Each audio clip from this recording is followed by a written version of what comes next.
Estamos a punto de enlazarnos en nuestra pues, mesa de análisis, mesa de trabajo, referente a las deliberaciones en el caso de Genaro García Luna. En unos momentos más con nuestros compañeros estamos revisando cuestiones tecnológicas a las que se enfrenta nuestro compañero Jaime Hernández, pero por mientras, y con mucho gusto, voy saludando a un gran compañero, a un admirado periodista, un gran admirado escritor. Me refiero, por supuesto, que a Paco Cruz. Querido Paco Cruz, ¿cómo te va? Bienvenido Sin Censura. Toño, buenos días. Oyéndote esa garganta me va muy bien. Sí, ya se oye que estás, pero bien. Fíjate pero que bueno. tengo, Sí, dos, sí, sí. tengo dos niños pequeños y cómo traen bichos de la guardería, ¿eh? Cómo nos hemos enfermado mi esposa y yo por tanto bicho que se traen de la guardería. Cuando uno tiene niños pequeños es un contagiadero ahí, pero bueno, así es la vida, ¿no? Así es, Toño. Buenos días. Mira, pues estamos prácticamente hoy. Bueno, fue ayer el inicio de semana, quiero decir, el inicio de semana laboral para la Corte. Están deliberando hace un buen rato. Mira, yo lo que veo en primero, pues todo ese mundo de fantasía que nos contaban de los narcos o que veíamos en las películas o algunos de nosotros que investigábamos ese tema, ¿verdad? Autos de gran lujo, mansiones super, triple X, yates, submarinos, buques de gran calado para transportar a miles de kilogramos de droga, todo ese mundo de fantasía de millones y millones y millones de dólares. Fíjate que hoy lo vemos hecho realidad, ¿no? La fantasía, el mundo de fantasía alcanzó a Genaro García Luna y a Linda Cristina Pereira Gálvez. Ese mundo que de pronto lo veíamos a través de las películas, ¿no? Es la Miss Fulanita se casa con el capo fulano de tal, la Miss Fulanita se casa con fulano, pero es enjuiciada en Estados Unidos por lavado de dinero. Fíjate que yo en este caso he recordado cuando la primera vez ya cubriendo narco como tal, sí, fui a cubrir el primer caso grande de narcotráfico y el capo era un hijo de un secretario de gobernación o un exsecretario en ese momento, de Olivares Santana, y había casado con una mujer en Ciudad Juárez, Dolores Camarena, que había sido Miss Chihuahua y cuarto lugar en el Miss México.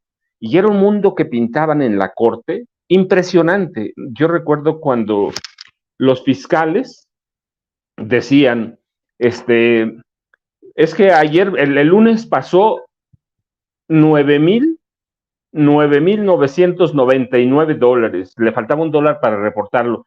Y el martes pasó otros 9,000. Y el miércoles otros 8,500. Y pasaban así todo con lujo de detalles, vestidos Versace, todo lo que gastaba. Y al final los fiscales concluían que eso era solo para los dulces de la señora. Para los dulces, fíjate, ni siquiera era su gasto. Aquel capo que se apellidaba Olivares, le daba $10,000 diarios para sus dulces. Y los fiscales tuvieron suficiente y el juzgado popular para encontrarla culpable por lavado de dinero. En realidad lo que querían era aquel capo que operaba en Ciudad Juárez y que era hijo de un alto funcionario de México. Y en este juicio he visto todo eso prácticamente. He visto todo eso que cubrí y que le da forma a mi primer libro, que se llamaba Cártel de Juárez, que se llama, aunque ya es muy complicado encontrarlo, y que yo entraba, por ejemplo, recuerdo mucho una mansión en El Paso, que estaba en una calle que se llamaba El Gato Road, y era impresionante. Bueno, mira, los fiscales se impresionaban, eran más de 3,000 metros cuadrados de construcción, mármoles importados de Carrara, todo, Ferraris, todo era impresionante. Y yo, jovencito, pues también me impresionaba, claro. Pero ahora mira, Toño, estoy impresionado igual. Estoy impresionado. No son mitos, no son leyendas. con Genaro García Luna estoy reviviendo la primera época que cubrí narcotráfico entre Ciudad Juárez y El Paso, y que era todo a lo grande. Alguna vez yo comenté, y lo comento en aquel libro, me invitaron Guillermo González Calderón, y no él, pero gente que trabajaba con él, yo lo he contado, que era el superpolicía de Carlos Salinas de Gortari, y que era el equivalente a Genaro García Luna. Y me invitaron a un decomiso de dólares, fíjate, solo era dólares, y era una mansión en un residencial, y me dijeron, solo te vamos a dejar entrar a un cuarto, a un vestíbulo, era una especie de vestíbulo, y yo veía que llevaban palas, picos eléctricos, y yo decía, pues si nada más me van a dejar entrar, que van a tirar las paredes. Bueno, eso supuse en esa época.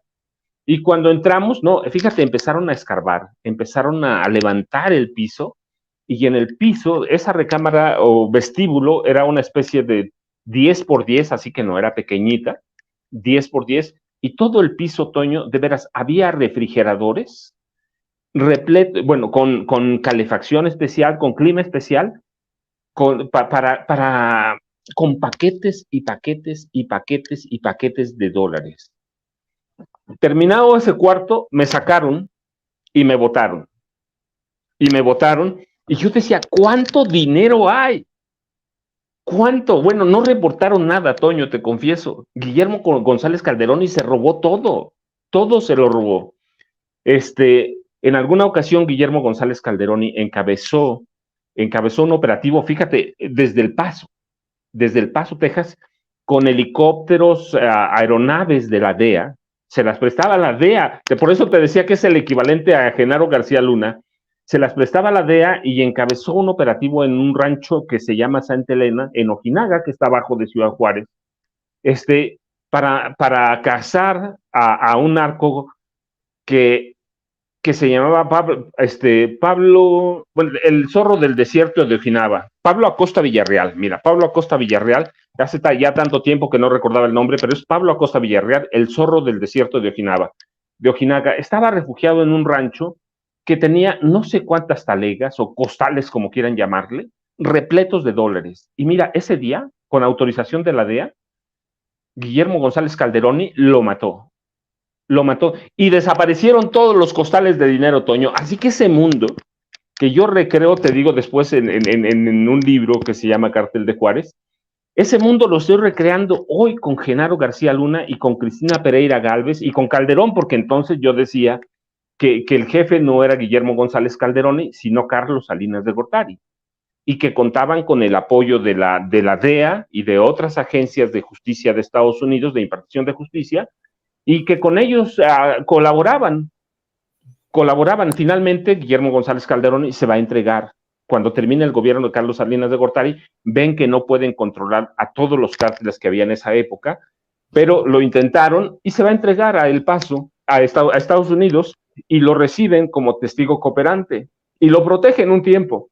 Finalmente, lo casan en un edificio en McAllen, en Texas, y con un francotirador. Y ahora estoy reviviendo las escenas con otro escenario, pero similares, Toño. El derroche pleno de todo lo que da el narco en este país, de todo lo que da para que se corrompieran los gobiernos del PRI y los gobiernos del PAN, Toño. Sí, no, y tiene mucha profundidad todos los alcances que ha tenido esta pues maquinaria que empieza desde el tráfico, la corrupción de las autoridades, la llegada aquí a los Estados Unidos, el envenenamiento de muchas personas que terminan muy mal, ellos y sus familias. Pero hay algo que resalto de lo que planteas. Desafortunadamente, dimos un paso de la ficción a la realidad, de cuestiones que pensábamos solamente existían en el Netflix, en esas narcoseries horrendas de Telemundo y de Univisión o de Televisa, pero que son verdaderas, ¿no? Esa es la realidad, lo que está ocurriendo y estás documentando tú aquí, querido Paco. Y déjame también agregar esta conversación y le pido al equipo que nos grabe a nuestro queridísimo compañero Jaime Hernández, editor de la Jornada Sin Fronteras, por supuesto, gran corresponsal de guerra. Querido Jaime, bienvenido a Sin Censura. Don Antonio, ¿cómo está usted? Don Paco, ¿cómo están? ¿Cómo están, queridos amigos? Aquí listos para lo que me digan ustedes. Pues, ¿qué te parece que continuamos con esto que nos estaba planteando el querido Paco Cruz? En estos momentos, Vicente nos planteaba que sigue la fase de deliberaciones, ha tenido oportunidad de ver, no de platicar, pero de ver a la familia de Genaro García Luna, pero resulta verdaderamente lamentable que hayamos pasado de la ficción a la realidad, de situaciones que parecían única y exclusivamente de Hollywood, o de serie chafa de Televisa, a esta nuestra realidad. Estamos hablando de muchísimos millones involucrados y que por eso funcionaba esa maquinaria. Hoy, pues esa situación no fue incluida, lo que habría obtenido Genaro García Luna. En el juicio no se lo permitieron a los fiscales. El presidente decía, ¿cómo es que los fiscales no lo plantearon? Así lo plantearon. Lo que pasa es que no los dejaron el juez, no los dejó el juez continuar con su planteamiento, pero vaya que hay mucho que ver en el caso de Genaro García Luna y mucho que comprobar con esa máxima, el que sigue al dinero sigue al crimen, querido Jaime.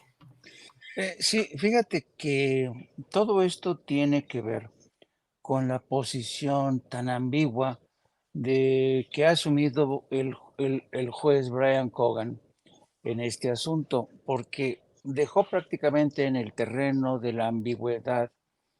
En principio, les desarmó la argumentación de los fiscales para que se considerara la continuidad de la conspiración hasta después de que dejó el poder Genaro García Luna o dejó el cargo.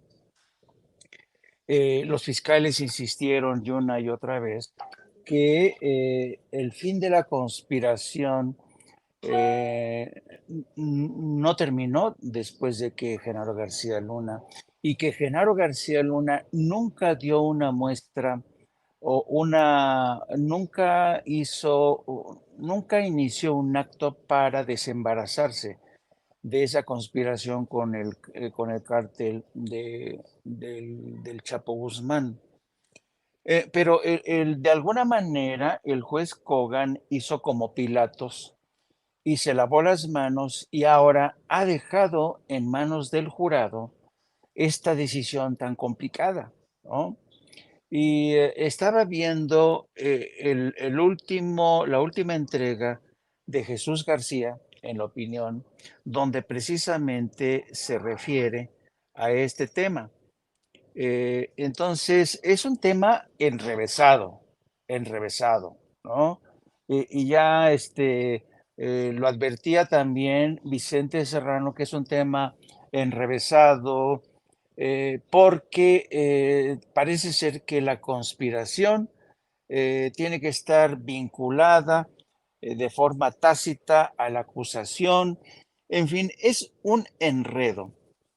Entonces, eh, al final del día, dice, le concedió a los fiscales que ellos, dice, los fiscales no tienen la obligación de demostrar que el acusado se retiró de la conspiración. Es decir, sino que, y esto recae en la defensa de García Luna, dice, en este caso, García Luna debió realizar una acción afirmativa para confirmar que dejó de ser parte de esa conspiración. En otras palabras, García Luna, si el jurado quiere creerle que dejó esa conspiración, debió haber denunciado, debió haber roto, haber hecho pública esa ruptura con esa conspiración. Híjole, perdimos por ahí al queridísimo Jaime Hernández. Vamos a ver si doña Ceci nos puede echar la mano para reconectarlo. Estaba muy interesante lo que nos estaba planteando aquí Jaime. Ya te tenemos de vuelta, Jaime. Sí. Fue cuestión de segundos. Sí, este martes el jurado continuará con las deliberaciones sobre si haya culpable o no culpable. Y entonces, a mí, francamente, esto es todo un enredo. Y yo entiendo hasta cierto punto la frustración del presidente López Obrador, porque precisamente el presidente Obrador en esta mañanera dijo que cómo es posible que no se tenga en cuenta el tema de la conspiración, porque claro, de ella se derivan o se desprenden la cantidad millonaria que ha invertido o que distrajo García Luna, porque se supone que la conspiración con los cárteles viene de los bonos que le daba el cártel de Sinaloa, pero también del robo de la sustracción de fondos federales a través de empresas fantasmas. Entonces, yo entiendo la frustración del presidente y lo que es más, yo la comparto. Yo no entiendo muy bien estas medias tintas del juez Kogan. Yo no sé si el objetivo del juez Kogan es buscar que los activos de Genaro García Luna se queden en Estados Unidos. Yo creo que el gobierno de México va a insistir mucho en que ese dinero forma parte de la conspiración que tuvo García Luna mientras fue el secretario de la Seguridad. Así es que este último tramo se enfrenta, digamos, a esta decisión ¿eh? Tan rocambolesca, ¿no? Tan extraña, tan enrevesada. Pero si yo formara parte del jurado, yo estaría hecho un lío a estas alturas, porque estaría pensando, bueno, a ver, si lo considero, si lo declaro culpable, ¿qué pasa con el tema de la conspiración? ¿Habría que retirarla o no? Entonces, es un poco revuelto, porque, mira, te voy a ver cómo frasea Jesús García. Dice, luego de una fallida jugada de los fiscales generales, el juez Brian Cogan dejó abierta la puerta para que el jurado decida si retira los cargos de conspiración por narcotráfico a Genaro García Luna, exsecretario de Seguridad Pública. Sin embargo, añade Jesús García, eso no significa que el exfuncionario durante el gobierno de Felipe Calderón pueda salir libre o no enfrente otras consecuencias legales, debido a que el jurado primero debe determinar que García Luna es culpable de todos los cargos de conspiración antes de tomar una decisión sobre el retirar las acusaciones. A mí ya me perdí un poco, ¿no? Y fíjate lo que dice aquí el juez Hogan. Deben encontrarlo culpable primero, y luego considerar retirarle los cargos de conspiración solo si lo encuentran culpable. Y luego ahora, si lo encontraron no culpable de toda la conspiración, entonces no pueden retirarle los cargos. Si es miembro de la conspiración, debe saber que es miembro antes de considerar el retiro de los cargos. Yo me volvería loco con estas instrucciones del juez Kogan, ¿no? Porque, es decir, dice, tengan en cuenta que el retiro de cargos se debe a que dejó de participar en una conspiración. Es una defensa potencial solo en cuanto a los cargos 1, 2, 3 o 4 de la acusación. Entonces, díganme ustedes, amigos, los miembros del jurado han de Esas unas estar bolas. Son haciéndose unas bolas. bolas. Exactamente, ¿no? Entonces, pues vamos a ver si los 12 miembros del jurado son capaces de desembrollar esta, este galimatías judicial que les ha puesto el juez Kogan, porque va a ser muy interesante, va a ser muy interesante, claro. ¿Sabes también lo que ocurre, Paco y Toño? Que la jerga judicial es como otro idioma, ¿eh? Es Sí. como otro idioma. Así, para nosotros los periodistas que somos legos en temas judiciales, el lenguaje de la jurisprudencia, el lenguaje de los abogados, es así algo como que, santo cielo, uno tiene que ser exégeta, ¿no? Interpretar, experto en interpretar este tipo de lecturas. Y yo francamente prefiero esperarme antes de regarla, porque ya me hice bolas, ¿no? Yo lo que quiero saber es si la mayoría o por unanimidad los miembros del jurado lo declaran culpable y si acaso una vez considerado culpable, no descartan el principio, la acusación de conspiración, ya que solamente los miembros del jurado pueden hacerlo. ¿Me No, expliqué o no me expliqué o no me expliqué? no, sí, pero es un poco confuso y en efecto, queridos compañeros, querido Paco, querido Jaime, la figura del jurado en el derecho anglosajón es muy controvertida, pero en estricto sentido está diseñada con tal de que sea el pueblo el que imparte esa constante y perpetua voluntad de darle a cada quien lo que les corresponde, la justicia, ¿no? Así está diseñada. Sin embargo, así como lo plantea Jaime, en estos últimos tiempos hemos visto cómo al intentar que sea completamente imparcial esa justicia, completamente ciega, en la selección de ese jurado, pues se cae en este tipo de vicios de personas que definitivamente ni van a entender el caso, ni van a entender las galimatías, me encanta esa palabra, por cierto, Jaime, las galimatías que se presenten durante el juicio. En definitiva, va a ser muy, muy difícil para el jurado entender este tipo de circunstancias.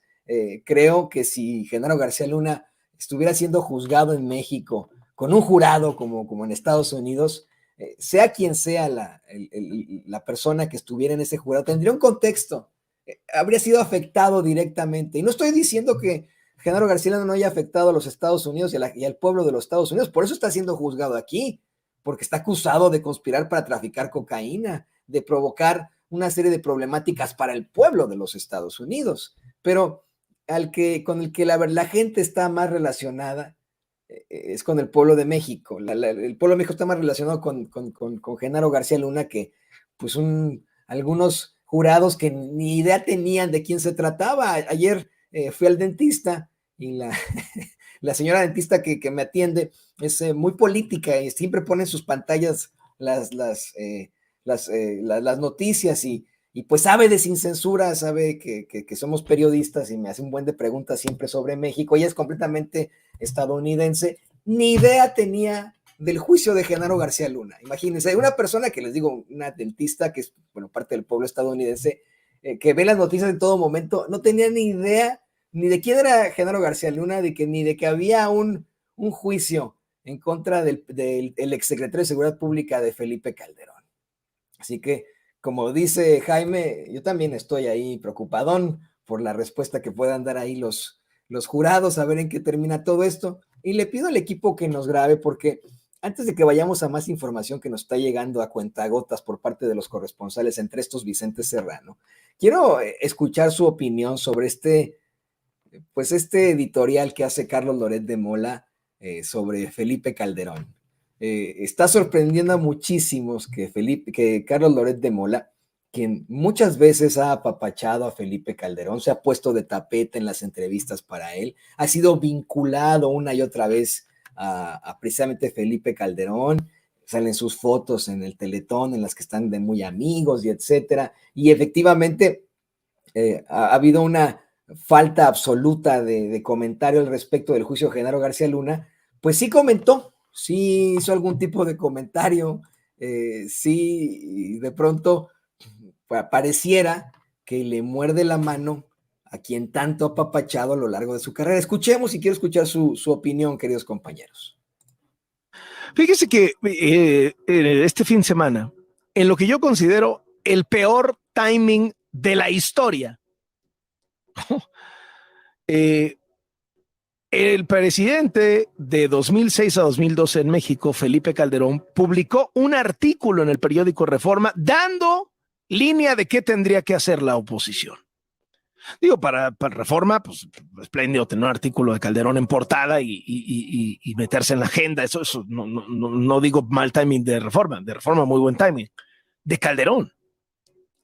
A ver, si tienes a tu brazo derecho de seguridad en el banquillo de los acusados en Nueva York y cuya sentencia está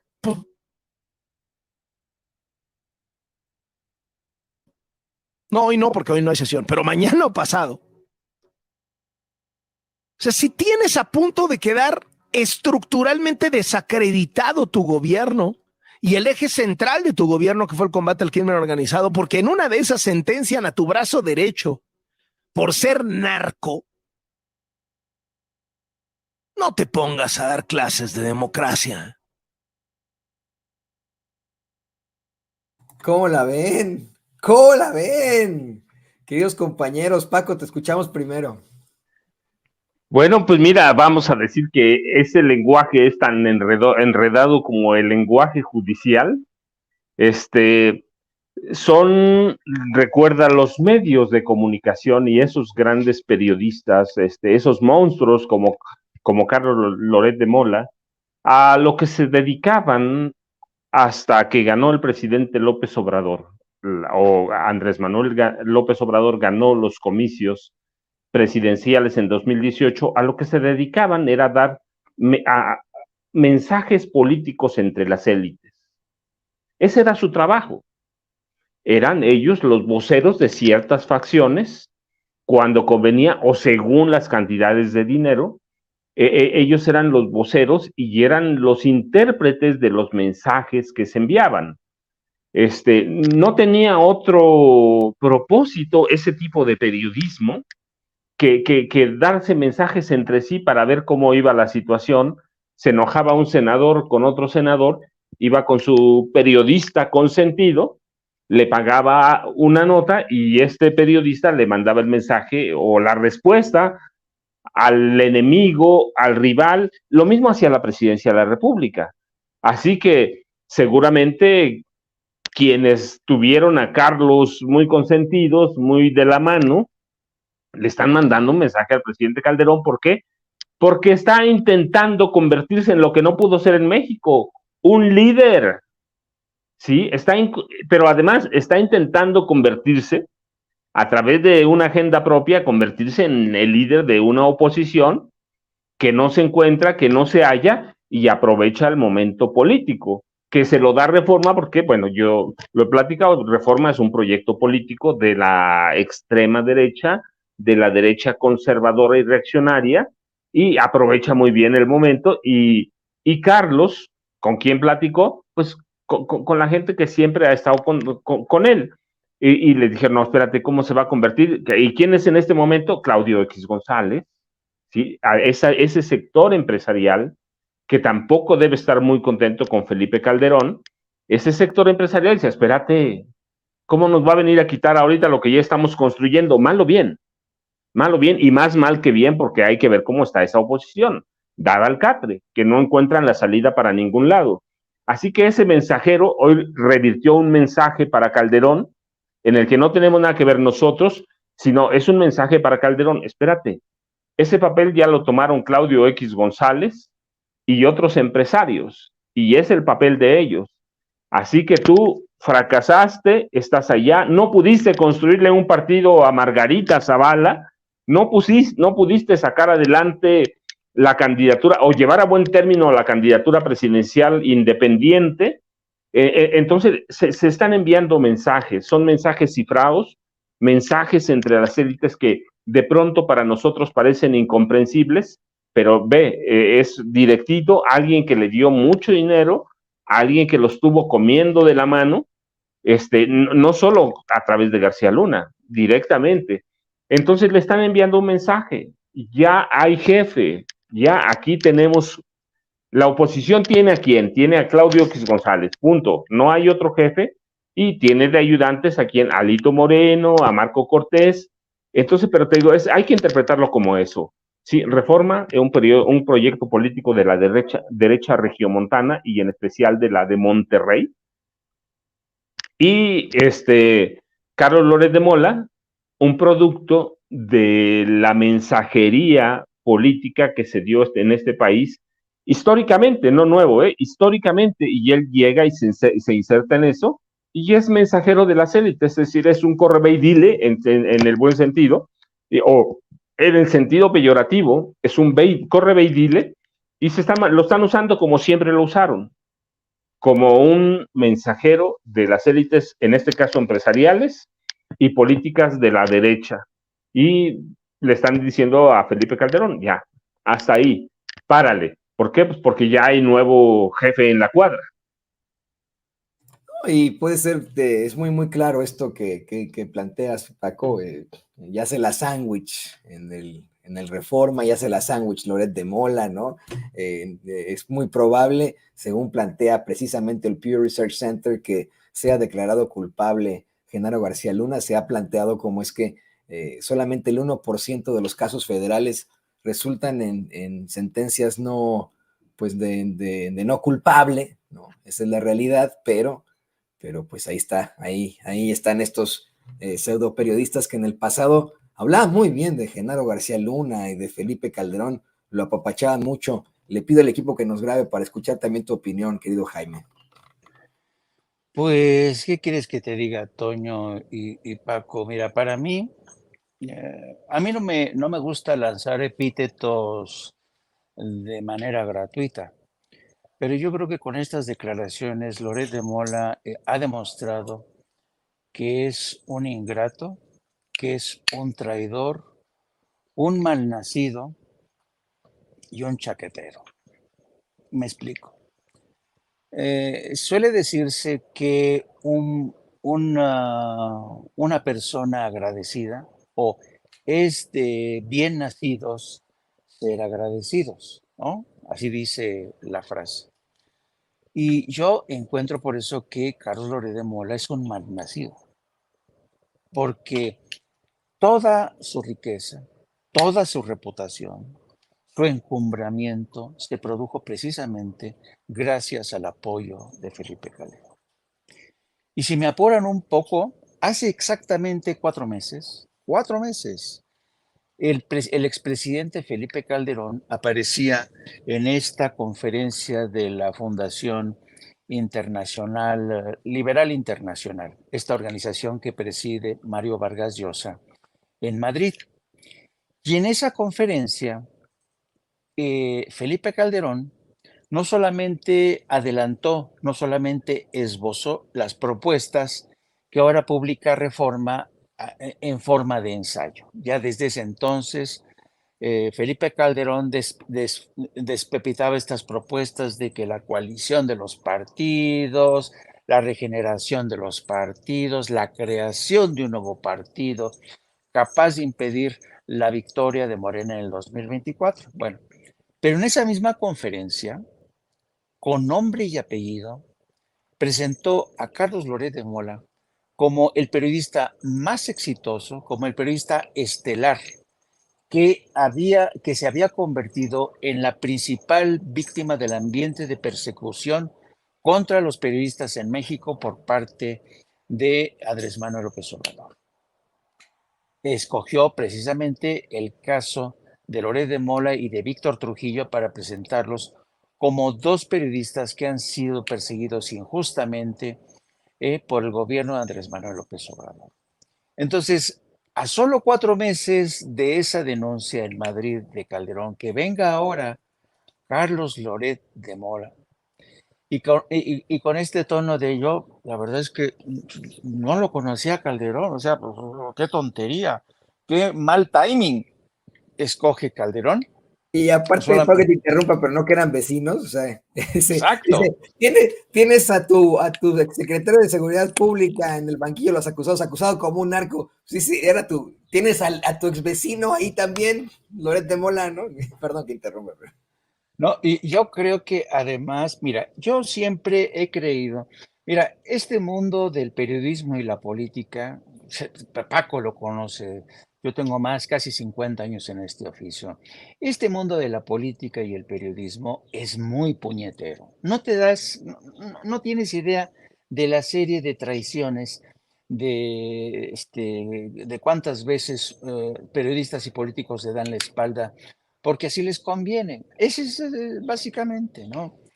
Pero y además creo también en el principio de que la lealtad, antes que nadie, tiene que ser contigo mismo, con tu conciencia, con tus ideales, y entonces para que te quedes tranquilo y puedas dormir tranquilo. Pero en este caso que nos ocupa, Carlos Loret de Mola, un tipo sin principios, un tipo carente de toda ética, que le dé la espalda a Felipe Calderón, que fue quien prácticamente lo encumbró. A mí, francamente, yo esperaba que Carlos Loret de Mola traicionara, qué sé yo, no sé, ha traicionado a sus amantes, ha traicionado a sus colegas, ¿se acuerdan estos, Laura Barranco y toda esta gente a la que traicionó y dio la espalda? Ha traicionado a toda esta gente, ¿no? Pero que ahora traiciona a quien más lo benefició, dices, híjole, ahora sí que si el día de mañana sale una noticia extra, Loret de Mola traicionó a su padre y a su madre, a mí no me extrañaría. Pues quién, no, mire, no sé, ahí está su papá, que también es otro junior de la política. Aquí nos lo ha planteado Paco Cruz, pero es algo que también le hemos dicho al público consentidor de Sin Censura, cómo es que pues, son estas familias que desafortunadamente nos imponen en los mejores puestos del empresariado, de la política, del periodismo, ¿no?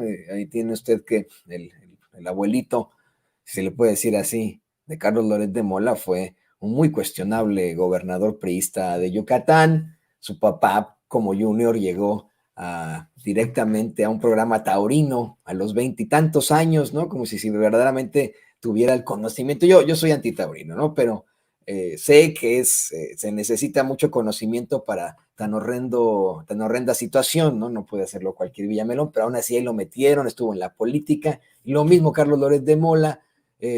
Todo esto se lo debe a sus contactos, a sus conexiones, y como bien lo menciona Jaime Hernández, es muy cuestionable que ahora, para salvarse de esta situación, le dé la espalda a Felipe Calderón, aunque a lo mejor es parte de la faramaya, a lo mejor hubo la llamada ahí desde Madrid, tú échame la culpa, tú cuestióname, a ver qué pasa con todo esto, ¿no? No sé, ¿no?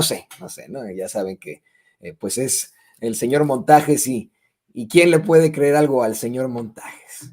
Y le pido al equipo que nos grabe porque, miren, hay una información de último momento, nos manda Vicente información de último momento, dice que está muy tensa la espera adentro de la Corte del Distrito Este de Nueva York, que no hay más corresponsales más que Keegan Hamilton de Vice, Jesús García de La Opinión, el corresponsal de Televisa, y él junto con el querido Carlos Hernández, como representantes de los medios independientes.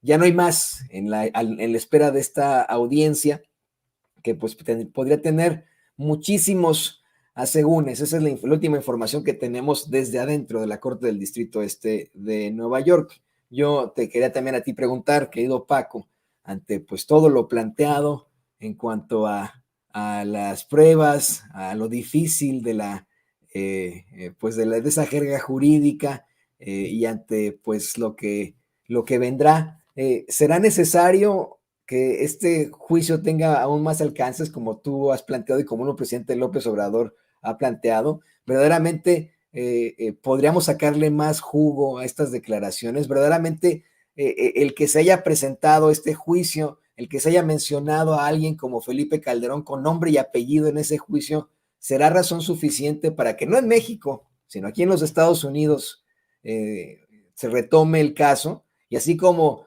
del juicio de Joaquín Guzmán Loera se generó el juicio de Genaro García Luna, se genere el juicio de Felipe Calderón?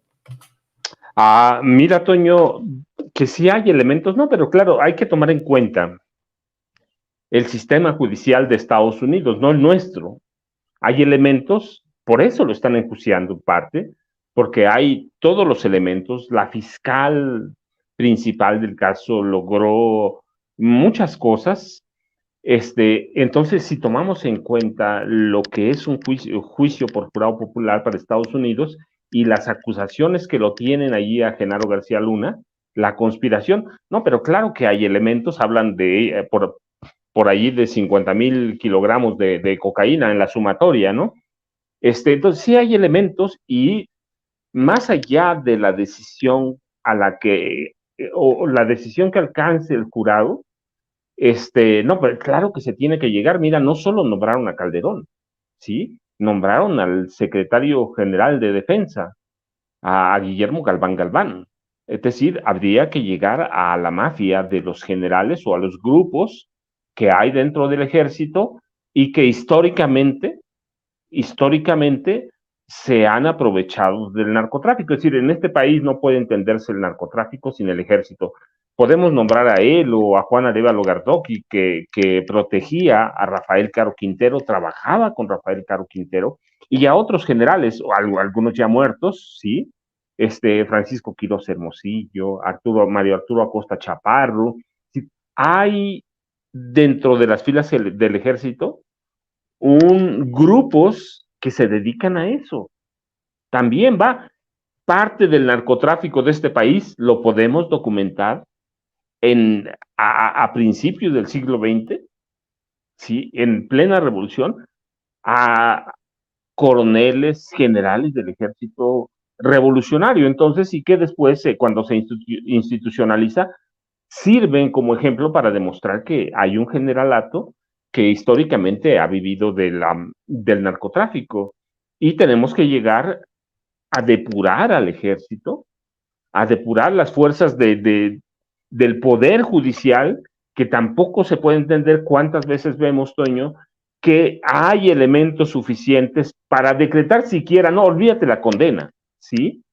El encarcelamiento, y vemos que se van. El caso más reciente es el de Cárdenas Palomino, que está preso, pero le dan un amparo para que pueda mover su fortuna. Sí, de algo tienen que vivir los narcos y de alguien tiene que salir las cuentas para pagar. Entonces los jueces, magistrados, ministros también, debe haber una depuración en el Poder Judicial de la Federación. Y debe haber lo mismo en el resto del Poder Judicial en los estados. Es decir, no puede quedarse hasta ahí. Y tiene que llegar a Calderón, a Margarita Zavala, tiene que llegar a Vicente Fox, tiene que llegar a Martita Sagún Jiménez.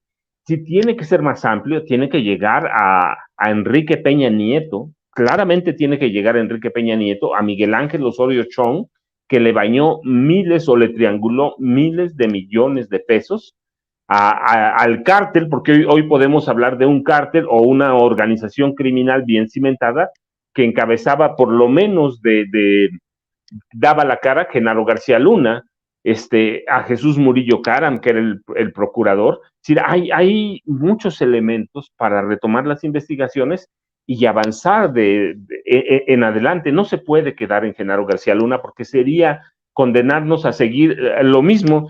Y mira, yo nada más quiero hacer una anotación, Toño, Jaime, sí, en el caso de Loret de Mola, en realidad no es que no tengan, o que sean puñeteros, o que sean traidores, es que siempre fueron mercenarios, ciertamente vivieron de ellos, y en el caso de Calderón, que hubo una explosión de periodistas millonarios, y con Peña ya eso fue un degenere de dinero. Es decir, son y han sido mercenarios, sirven a los intereses del que más dinero les dé o a los intereses del más cercano que tengan. Así que hoy pueden darle la espalda a Calderón sin ningún remordimiento, sin ningún agradecimiento, porque son eso, los mercenarios no tienen agradecimiento. Son mercenarios de la comunicación, son vendedores de silencio y son intérpretes de los grupos que se acerquen en ese momento a ellos y tengan mayores intereses. Entonces, también a ellos debe llegar, ¿sí? El periodismo de este país se debe limpiar. ¿Sí? Retomé el caso porque es mucho más amplio. Cuando el dueño del Universal, Juan Francisco Ili Ortiz, dice, hay 25 millones de pesos mensuales. Sí, hombre, pero es una campaña de turismo. Sí, el tipo está reconociendo que le dieron 25 millones de pesos mensuales. Es decir, sí hay narcodinero en los periódicos. Que lo disfracen es otra cosa. Y luego él remata y dice, pero pagamos impuestos. ¿Y qué importa que paguen impuestos? Están inmersos en los dineros o en el dinero que genera el narcotráfico en este país y por lo tanto la limpia, la sacudida del caso Genaro García Luna debe alcanzar a la prensa, al Poder Judicial y debe llegar a personajes, otros políticos del PRI y del PAN que han sido involucrados en narcotráfico, ¿eh? No es sino este juicio no es producto de la casualidad, de que, mira, nos enteramos de que el secretario de Seguridad Pública de Calderón es narco, lo vamos a traer. No, es producto de una historia sucia, escondida, de una historia que incluso lavó la prensa y de pronto la encontró allí y ahora la esconde y publica muy pocas cosas. No, debe haber una limpia total en este país, empezando por la prensa o la llamada gran prensa nacional, Toño y Jaime. Sí, en definitiva, y especialmente ahora que esa prensa nacional como que ya se dio cuenta de lo que podría ser el desenlace de su gran protegido Genaro García Luna, a lo mejor bajo la premisa de que pues ya, si de pronto enfrenta una consecuencia dura, como una cadena perpetua, el que se ha llevado a una prisión como ADX Florence, que es la peor prisión que existe aquí en los Estados Unidos, le dicen el infierno en la tierra, pues a lo mejor ellos están exentos de esto que nos planteabas tú, Paco, que Genaro García Luna tiene sus propias carpetas de la corrupción, de esos que ahora podrían criticarlo, como Carlos Loret de Mola. Le pido al equipo que nos grabe, para también escuchar a Jaime, es importante que pensemos en los alcances que pueda tener este juicio, ya que supuestamente nos acercamos al final, nos lo han planteado durante toda la semana, hoy podría ser el último día, hoy podría llegar la deliberación, tú nos dices no es tan fácil, si yo fuera jurado estaría hecho unas bolas impresionantes, pero sin conocer obviamente el desenlace de este juicio, ya lo que se ha planteado, las pruebas que se han presentado, lo que se ha dicho, ¿qué repercusiones van a tener para México? Deja tú Estados Unidos es otra cosa, ¿no? Pero para México, para su prensa, para la realidad política de México. Pues fíjate que yo soy optimista. Yo quiero pensar que en alguna medida el jurado sí va a cumplir con su trabajo y lo va a declarar culpable. Y además, hay otra cosa interesante. Supongamos que el veredicto no nos satisface a ninguno de nosotros porque lo consideran culpable de una, como decía el presidente hoy, ¿no? Va a resultar que va a ser el parto de los montes, que nace un ratón, ¿no? Yo entiendo la frustración del presidente, incluso entiendo este pesimismo del presidente, porque no confía en un sistema judicial estadounidense que tiene sus peculiares formas de sancionar y de impartir justicia. Eh, digamos que es una crítica acertada, justa, pero claro, si la comparamos con la justicia de México, mejor nos callamos, ¿no? Pero en cualquier caso, yo a diferencia del presidente, yo sí soy un poco optimista, porque sé que si la libra en esta ocasión Genaro García Luna y la condena no es tan ejemplarizante, yo creo que el propio sistema de Estados Unidos contiene una serie de salvaguardas que no la van a dejar escapar. Además, también México, y ya lo dijo el presidente, lo confirmó, hay causas pendientes de Genaro García Luna y pediría su extradición. O sea que, en cualquier caso, esta historia no se acaba hasta que se acaba, como bien decía el Yogi Berra, ¿no? Bueno, eso por un lado. Así es que, pues vamos a ver qué impacto puede tener. Yo